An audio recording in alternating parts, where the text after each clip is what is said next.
నమస్తే, నేను మధు. నిర్మలా సీతారామన్ అయితే టాప్ 10 రాష్ట్రాలను అనౌన్స్ చేయడం అయితే జరిగింది. దాంట్లో మొట్టమొదటి స్థానంలో ఆంధ్రప్రదేశ్ ఉండడం గమనార్హం. అయితే ఆంధ్రప్రదేశ్లోని కొన్ని ప్రముఖమైన నగరాలు తిరుపతి, విజయవాడ, విశాఖ వంటి కొన్ని ప్రముఖమైన నగరాల గురించి కూడా ప్రస్తావించడం అయితే జరిగింది. ఏ రీజన్ వల్ల ప్రస్తావించడం జరిగింది, అసలు ఏం జరుగుతుంది, ఈ రోజు మనం తెలుసుకుందాం. ప్రస్తుతం మనతో పాటు ఉన్నారు సీనియర్ జర్నలిస్ట్ సిఎస్ రావు గారు. వారిని అడిగి మరిన్ని విషయాలను తెలుసుకుందాం. నమస్కారం సార్. సార్, నిర్మలా సీతారామన్ గారు టాప్ 10 రాష్ట్రాల గురించి ప్రస్తావించడం అయితే జరిగింది. దాంట్లో మొట్టమొదటి స్థానంలో ఆంధ్రప్రదేశ్ ఉంది. సో ఏ అంశాన్ని బేస్ చేసుకుని దీని గురించి ప్రస్తావించడం జరిగింది సార్? అనేక పారామీటర్స్ తీసుకుంటారు. నీతి ఆయోగ్ దగ్గర ఆ పారామీటర్స్ ఉంటాయి. వీటన్నిటిని బేరీజ్ వేసుకున్న తర్వాత అందరూ జీవించడానికి అనుకూలమైనటువంటి ప్రాంతాలు ఏంటి, అనుకూలమైన రాష్ట్రాలు ఏంటి అనేది ఐడెంటిఫై చేస్తారు. ఈ ఐడెంటిఫికేషన్లో ఆంధ్రప్రదేశ్ అందరూ నివసించడానికి ఆమోదయోగ్యంగా ఉన్నటువంటి రాష్ట్రము అనేది తేల్చారు. టాప్ 10లో ఫస్ట్లో ఉంది ఆంధ్రప్రదేశ్. అయితే వివిధ విభాగాలు ఉన్నాయి. కొన్ని విభాగాల్లో 5వ ప్లేస్లో ఉంది, అలా ఉంది. ఓవరాల్గా వచ్చేసి టాప్ ప్లేస్లో ఆంధ్రప్రదేశ్ ఉంది. దానికి కారణం ఏంటంటే అక్కడ గ్రీన్ ఫీల్డ్ క్యాపిటల్ ఏర్పడుతుంది అనేటువంటి అంశాన్ని ఆవిడ ప్రస్తావించారు. గ్రీన్ ఫీల్డ్ క్యాపిటల్ ఏర్పడుతుంది. తర్వాత అక్కడ వాటర్ సమస్య లేదు. తర్వాత కాస్ట్ ఆఫ్ లివింగ్ కూడా క్యాల్కులేట్ చేస్తారు.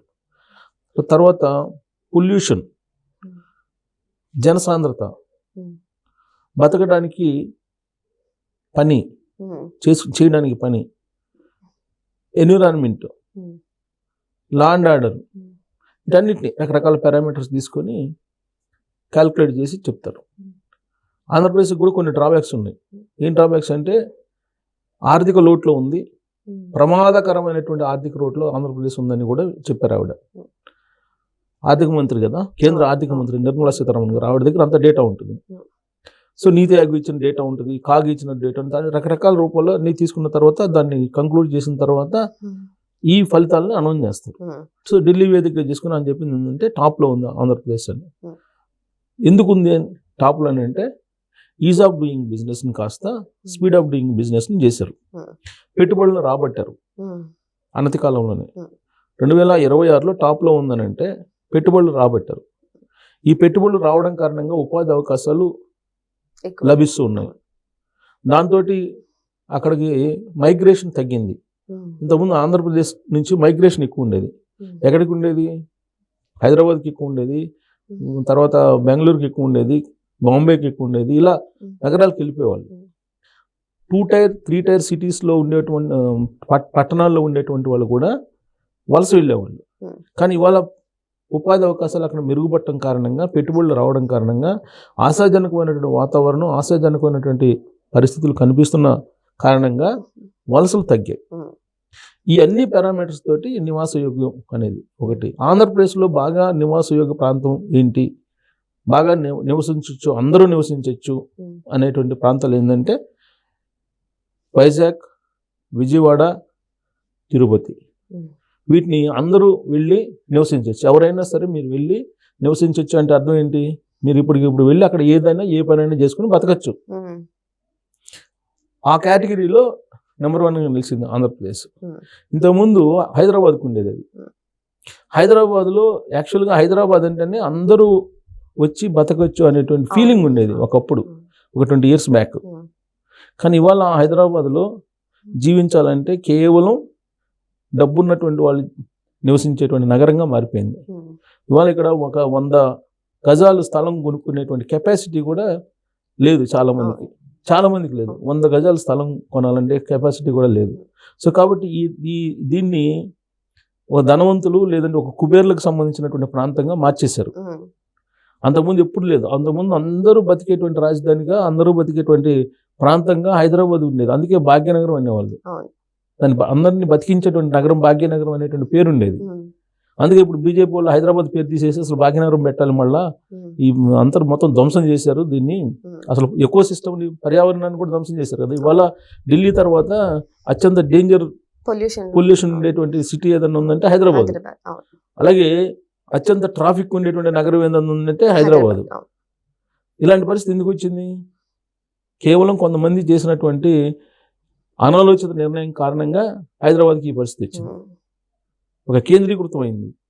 మొత్తం అభివృద్ధి అనేది కేంద్రీకృతం అయిపోయింది. దాంతో మిగిలిన ప్రాంతాల్లో అభివృద్ధి లేదు. ఒక హైదరాబాద్ అందరూ వచ్చేసి హైదరాబాద్లో ఉన్నారు. హైదరాబాద్లో నివసించడానికి ఇవాళ కనీసం ఒక ₹1,00,000 నెలకి జీతం వస్తే తప్ప జీవించలేని పరిస్థితి ఉంది ఇవాళ హైదరాబాద్లో. సో ఇలాంటి పరిస్థితి ఉండకూడదు. ఇలాంటి పరిస్థితి లేకుండా అందరూ జీవించేటువంటి ప్రాంతం ఏదైనా ఉందంటే ఆంధ్రప్రదేశ్లో అమరావతి, విజయవాడ పక్కపక్కనే కదా, అమరావతి, వైజాగ్, తిరుపతి ఉన్నాయి అని చెప్పి అనౌన్స్ చేశారు. అయితే ఇక్కడ కొన్ని ఆంధ్రప్రదేశ్కి డ్రాబ్యాక్ కూడా అనౌన్స్ చేశారు నిర్మలా సీతారామన్ గారు. ఆర్థిక లోటుని చేశారు. అప్పుల్లో ఉంది రాష్ట్రం, అత్యంత ప్రమాదకర స్థితిలో ఉందని కూడా చెప్పారు. డేంజర్ సిచ్యువేషన్లో ఉంది, ఏ రాష్ట్రం అంత డేంజర్ సిచ్యువేషన్ లేదు ఆర్థిక పరంగా అని చెప్పి కూడా చెప్పారు. అయితే ఆ రాష్ట్రాన్ని ఆదుకునేదానికి ప్రయత్నం చేస్తున్నాం, మేము సహాయ సహకారాలు అందిస్తున్నాము, దానికి తగిన విధంగా అక్కడ అభివృద్ధి చేస్తున్నారు.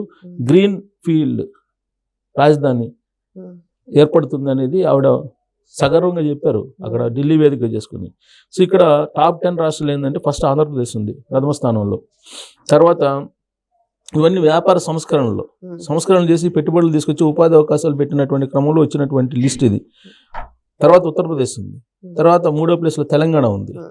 4వ ప్లేస్ మధ్యప్రదేశ్, 5వ ప్లేస్ జార్ఖండ్, 6వ ప్లేస్ ఛత్తీస్గఢ్, 7వ ప్లేస్ హిమాచల్ ప్రదేశ్, 8 రాజస్థాన్, 9 పశ్చిమ బెంగాల్, 10 గుజరాత్ 10వ ప్లేస్లో ఉంది నరేంద్ర మోడీ గారి స్టేట్.